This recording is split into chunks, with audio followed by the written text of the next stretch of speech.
No, someone once told me, when you're happy, not everyone is clapping, some are calculating. And that's when I realized it's not the sharing of our joy or our pain that is the problem. It's who we share it with. My friends, not every ear that listens deserves to hear your heart. Not every smile hides love. Sometimes it hides a competition.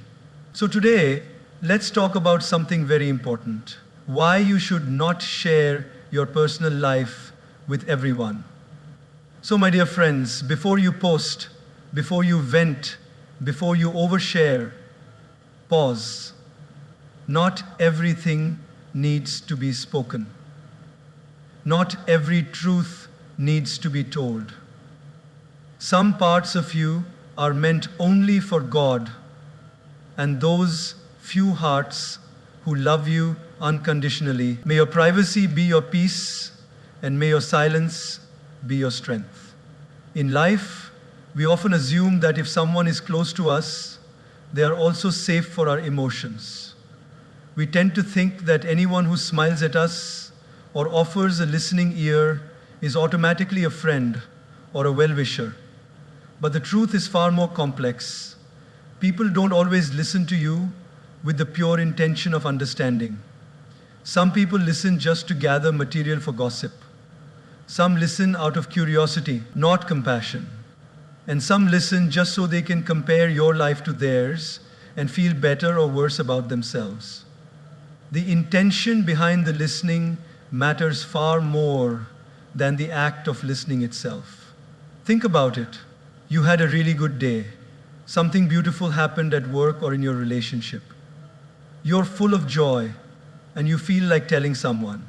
You pick up your phone and call a friend or a colleague, hoping they'd be happy for you.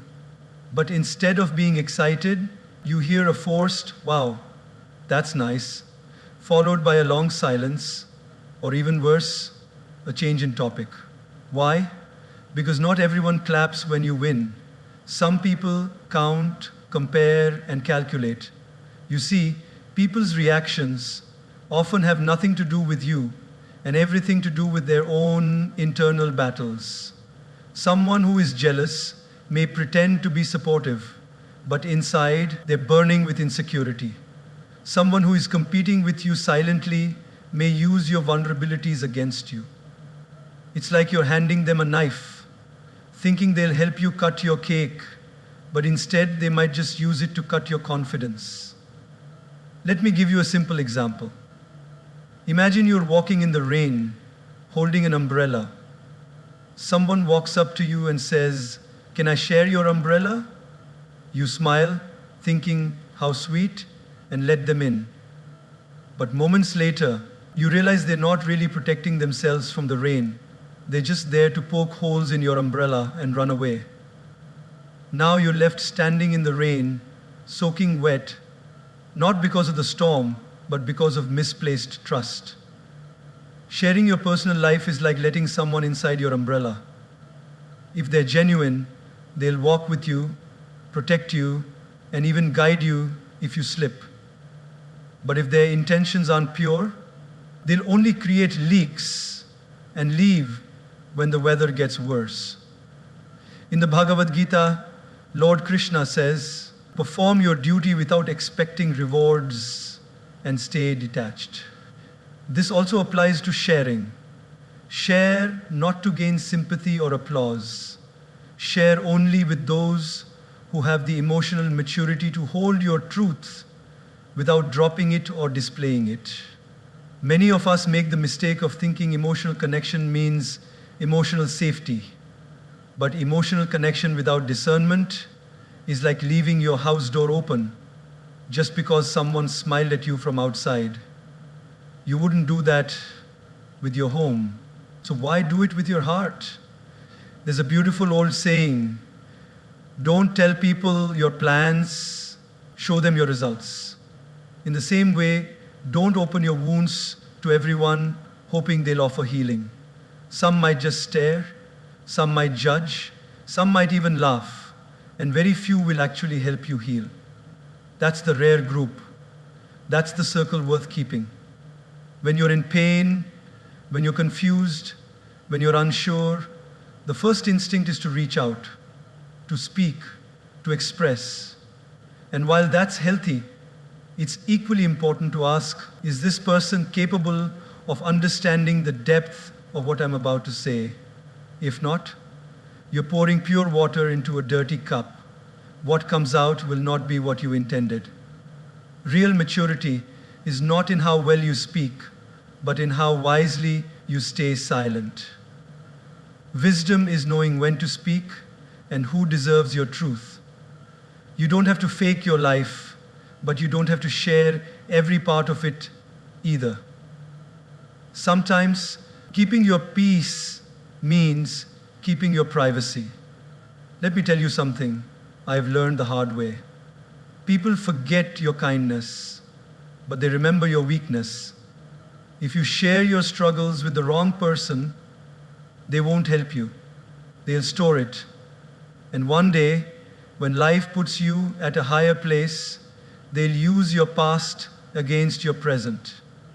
That's why I always say, don't rush to speak. Watch first.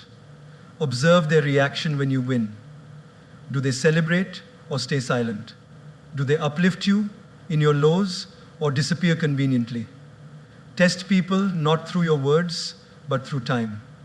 Because time always reveals the real intentions of those around you. So my friend, the next time you feel like pouring your heart out, pause. Not out of fear, but out of wisdom. Remember, some people listen not because they care, but because they're curious.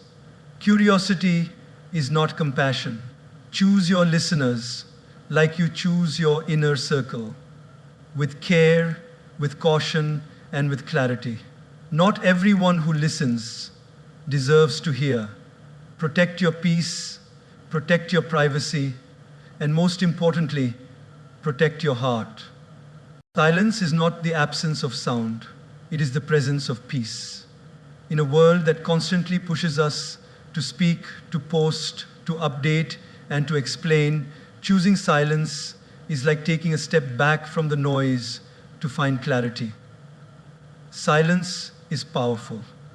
It is often mistaken for weakness, but in reality, it is a shield, one that protects your inner peace, your dignity, and your mental balance. When you learn to embrace silence, you begin to hear the most important voice of all, your own. Have you ever noticed that the deepest waters are the most silent? The ocean doesn't need to shout to prove its depth. In the same way, you don't need to constantly speak or share to validate your journey. In our everyday lives, we often feel pressure to explain ourselves to others, why we made a certain decision, why we're still single, why we chose one path over another. But the truth is, silence can often answer better than words ever could. When people don't get the explanation they crave, they create one in their heads. Let them. Your peace is worth more than their opinion. There's a beautiful story about Buddha. One day, someone came to him and began insulting him publicly, calling him names and challenging his teachings.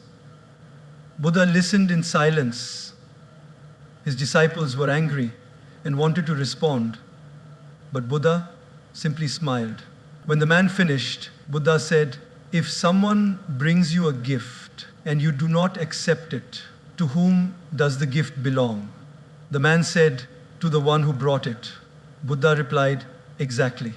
I do not accept your anger, your words, your negativity, so they remain with you." That's the power of silence. It does not mean you are powerless. It means you are in control. Think about a moment in your life when you are misunderstood. Maybe a family member judged you, or a colleague spread rumors about you. Your first instinct might have been to defend yourself, but did it help? Often, the more we try to explain, the deeper we get pulled into unnecessary drama. Silence, on the other hand, keeps your soul clean. When you stay silent, You give life a chance to prove the truth on its own. We also need silence, not just in conflict, but in decision making. When life gets loud, when opinions, expectations, and responsibilities crowd your mind, it is in silence that you find your direction. Picture this, a snow globe that's been shaken. Everything is blurry, but let it rest in stillness and clarity returns. That's what silence does to your thoughts. It lets the mental snow settle, revealing what truly matters. In our relationships, too, silence can be golden. When we are hurt, we often speak from emotion, not wisdom. Words said in pain can never be taken back. Silence, in those moments, saves relationships. It gives us time to breathe, to reflect, to process. It creates space where healing can begin. There's a modern myth that if you don't speak up all the time, you'll be forgotten. That silence is a sign of submission. But actually, silence is a sign of strength. It says, I don't need to prove anything. I don't need your validation. I'm at peace with my truth. And that kind of inner confidence cannot be shaken. On social media, everyone is shouting about their achievements, their heartbreaks, their goals, their disappointments. But the ones who inspire us the most aren't always the loudest. They're the ones who walk quietly, but live deeply. Their lives are like a garden that grows silently, but when it blooms, it changes the atmosphere. You don't have to respond to every insult. You don't have to correct every wrong opinion about you. You don't have to share every emotion you feel.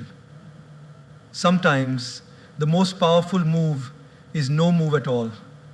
Just breathe. Just watch. Just trust that the truth will echo louder than any rumor.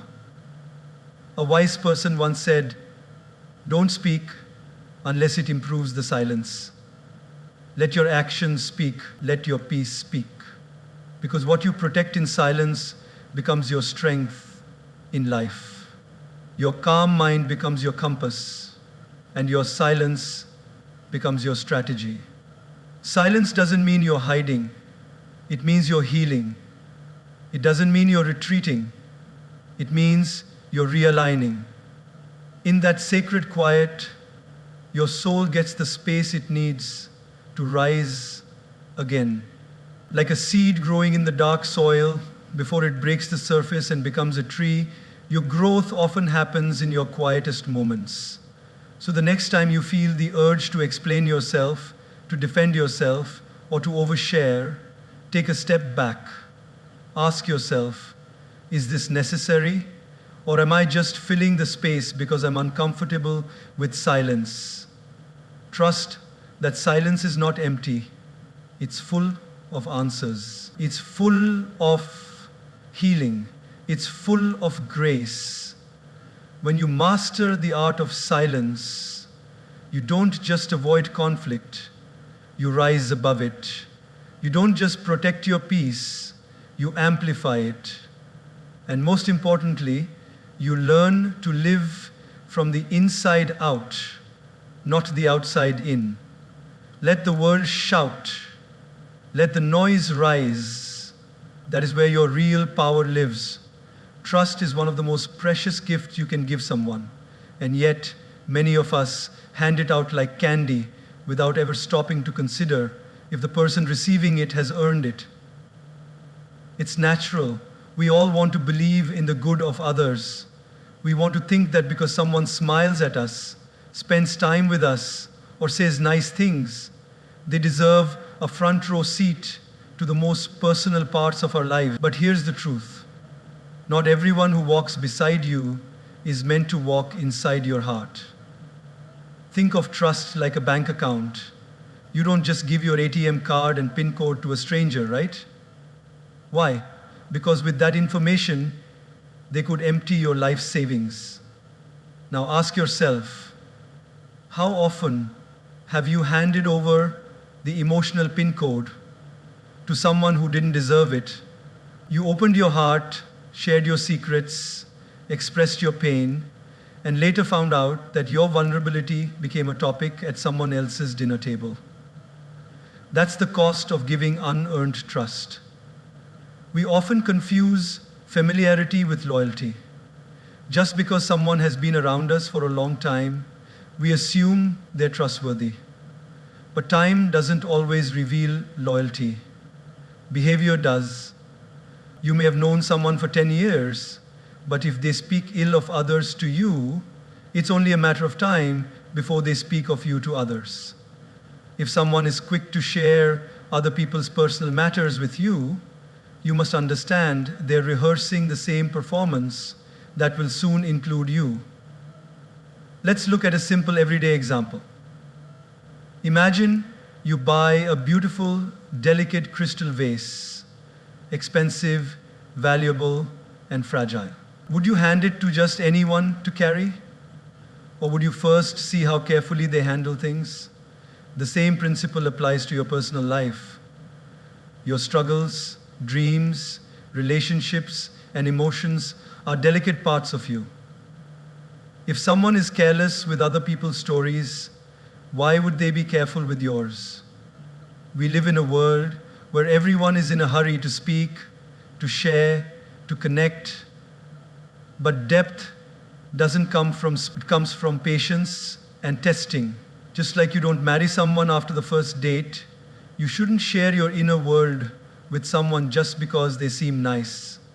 Observe them. Test their silence. Can they keep what you told them private, or do they rush to someone else with your story? I remember a young man once telling me that he shared his breakup story with a friend in confidence.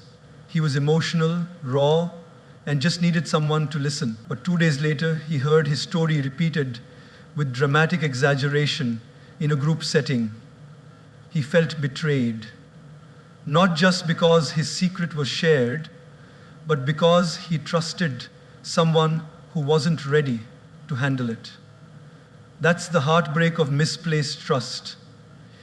It's not the event, it's the shock that someone you believed in didn't value your truth. In spiritual life, we're taught to be cautious about what we allow into our inner world. Trust is not about building walls, it's about installing gates. Gates that open only for those who have shown they understand the value of what lies inside. It's about saying, I'm not closed off, but I'm selective. My peace is sacred. My journey is precious. And I will not let just anyone walk through it. Real trust is not built on words. It's built on consistency. Who shows up when you're down? Who celebrates without jealousy when you're up? Who respects your absence and honors your presence? These are the silent tests of trustworthiness. And the people who pass these tests, they don't need to be told everything. You feel safe with them, even in silence. Let's take another example. In ancient times, kings didn't let just anyone into the royal chamber. Only the most loyal, the most tested, the most faithful were granted that privilege. Why? Because what happened inside the palace affected the entire kingdom. Your life is no different. You are the king or queen of your inner world. What you allow inside affects your mental peace, your emotional strength, and your spiritual growth. So be wise. Don't throw open the palace gates just because someone knocked politely. There's a power in being selective with your trust. It doesn't make you rude, it makes you wise. It doesn't mean you're unfriendly, it means you value your energy. The more you grow, the more you'll realize that your time, your truth, and your trust are not to be given freely. They're treasures. And treasures are protected, not published. So if you've ever been betrayed, don't let that close your heart. Let it teach your mind. Be softer with your emotions, but sharper with your choices. Build trust slowly, Watch actions, not just words.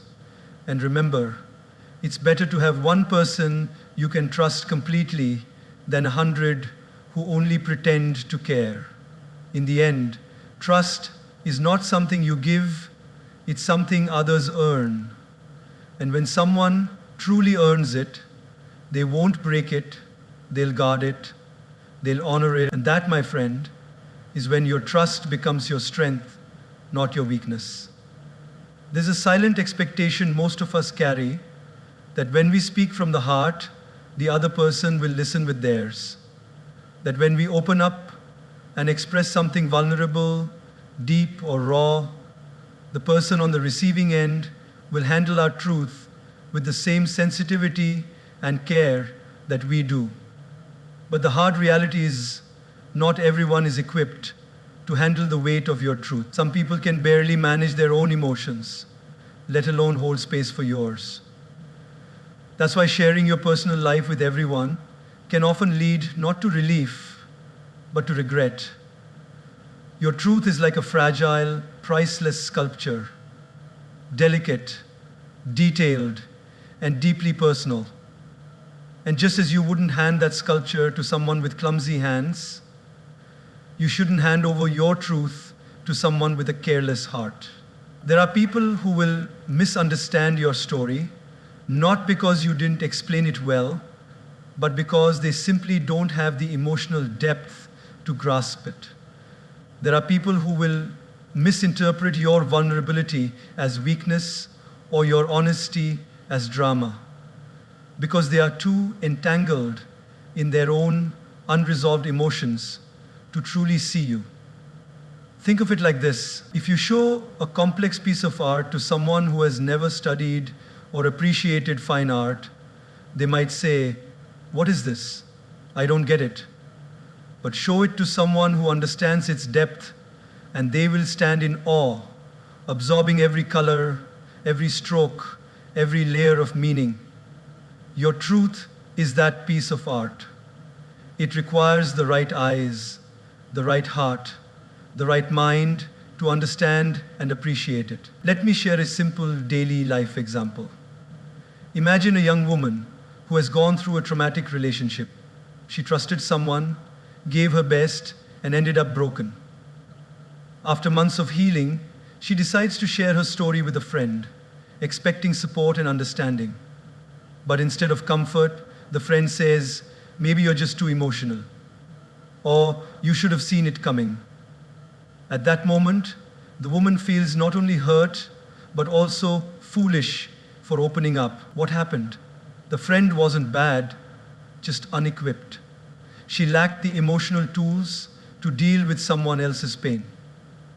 This is why it's important to be careful, not secretive, but intentional, about whom you confide in. Everyone doesn't deserve access to your inner world. It's not about being cold or guarded, it's about being wise. Because once a personal truth is out, you can't take it back. It lives in someone else's memory now. And how they use it is beyond your control. If they are trustworthy, your truth becomes sacred. But if they are not, your truth becomes gossip, judgment, or a weapon. We often mistake closeness for capacity. Just because someone is close to you, family, a longtime friend, or a colleague, doesn't mean they have the emotional maturity to handle what you're going through. You might be opening up to someone who hasn't even healed from their own pain, and instead of offering empathy, they project their unhealed trauma back onto you. Sometimes, in our eagerness to feel heard, we speak too soon. But timing matters, maturity matters. The listener's emotional strength matters. A flower doesn't bloom in winter for a reason, because the environment isn't right. Likewise, your truth will not bloom in every heart. It needs fertile ground, someone with patience, compassion, and understanding. In spiritual practice, we are taught to observe before we speak, to feel the energy of a person before we share something precious. Because words are not just sounds, they are vibrations. And when those vibrations are received by a bitter or negative soul, they get twisted, misunderstood, and thrown back at us in forms we never expected. You don't owe anyone your truth. Let that sink in. You don't have to explain your past, justify your decisions, or unpack your struggles to anyone who hasn't earned the right to hear them. Just like a doctor wouldn't give a sharp surgical tool to an untrained person, you shouldn't give your deepest truths to someone who isn't emotionally equipped to hold them with care. And yes, there will be people who will call you too quiet, too private, too reserved. Let them. What they call mystery, you call protection. What they call distance, you call wisdom. It's not your responsibility to make your life understandable to everyone. It's your responsibility to live it in a way that honors your peace. Let your life speak louder than your explanations. Let your growth be the answer to their questions. And let your silence be the boundary that protects the truth not everyone deserves to hear. Not everyone can handle your truth, and that's okay. It doesn't mean your truth isn't valid. It means it's precious. And precious things are always shared with care, not casually. So speak less, observe more, and always remember, the right ears will hear you, even in your silence. While the wrong ones, we are living in an age where silence is rare and privacy is becoming extinct.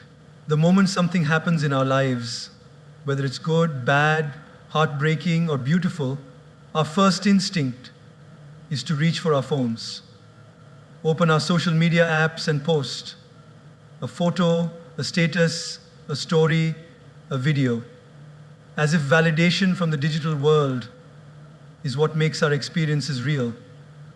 But here's something to reflect on. Just because something happened to you doesn't mean the whole world needs to know. Social media isn't your personal diary, and your life isn't a reality show.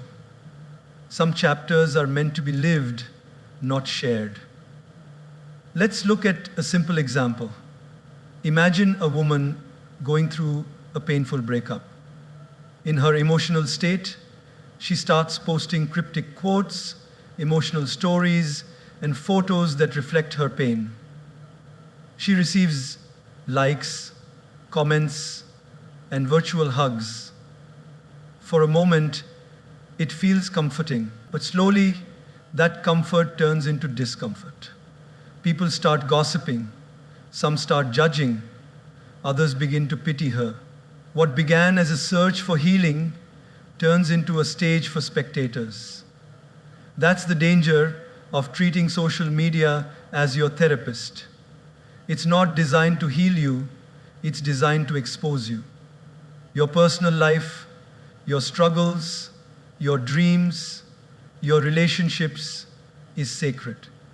And sacred things lose their power when they are handled carelessly.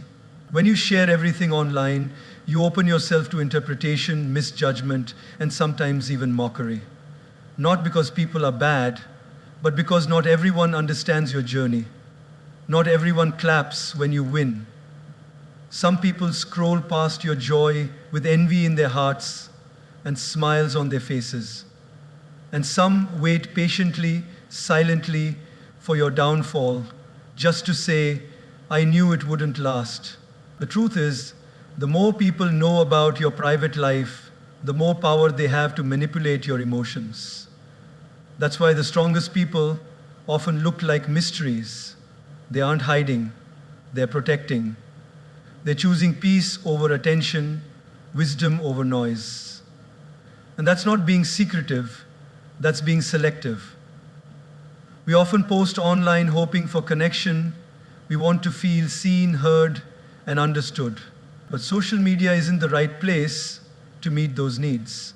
Because on these platforms, Most people aren't listening to understand, they're watching to react.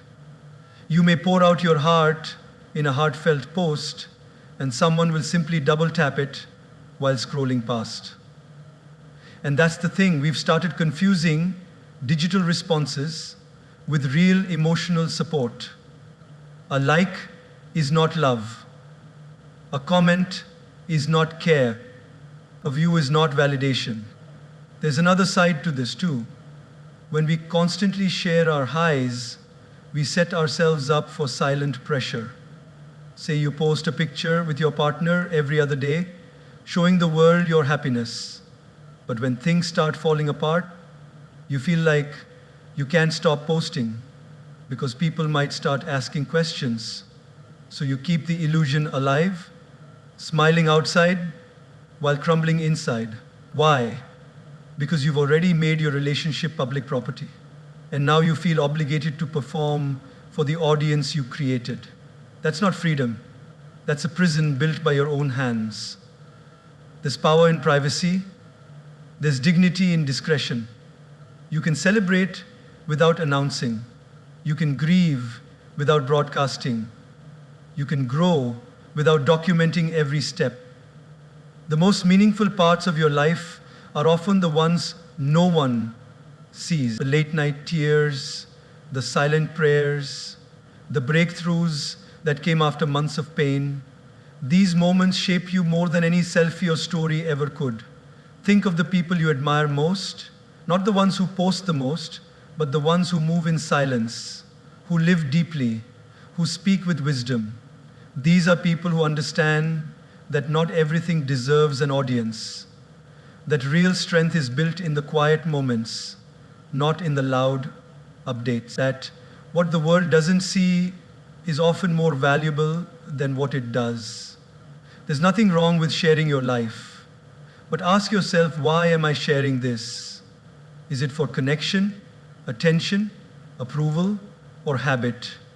If it's not coming from a place of peace, maybe it's better left unposted, because once it's out there, it's no longer yours alone.